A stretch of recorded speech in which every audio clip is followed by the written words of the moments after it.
পলাশির প্রান্তর থেকে 260 বছর পরে হলো নতুন করে এই দেশের মানুষ আবার জাগবে, আবার প্রতিবাদ করবে।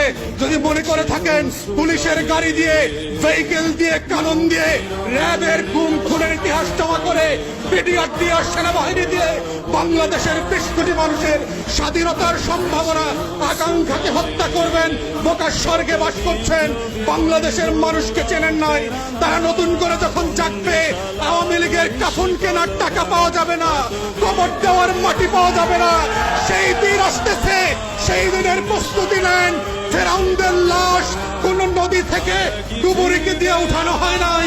এই ফেরাউনদের লাশও বাংলাদেশের মানুষ ডুবুরি দিয়ে উঠাবে না, কোন হুজুর জানাজা পড়বে না, কোন কবর এই লাশ নেবে না। সেই দিনের অপেক্ষায় বাংলাদেশের 20 কোটি মানুষ। আমরা বারবার বলছি, আইয়ুব খানের রাজতন্ত্র আমরা মানি নাই, ইয়াহিয়া খানের রাজতন্ত্র আমরা মানি নাই, শেখ পরিবারের রাজতন্ত্র মানি না, মানছি না এবং মানব না।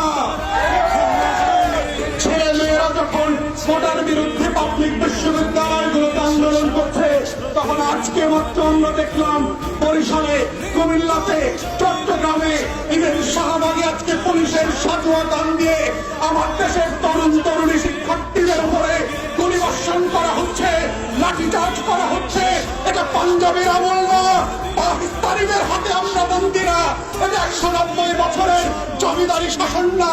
যদি কেউ মনে করে থাকে বাংলাদেশে এখনো জমিদারের শাসন চলছে, ব্রিটিশ বেনিয়ারা বাংলাদেশ দখল করে রেখেছে, আমরা প্রত্যাখ্যান করছি এবং বলে রাখছি, বাংলাদেশে গণতন্ত্রের যে লড়াই হয়েছে, সেই রক্ত দিয়ে মুক্তিযোদ্ধারা বাংলাদেশ স্বাধীন করেছে, সেই বাংলাদেশ আমরা ফেরত আনবো।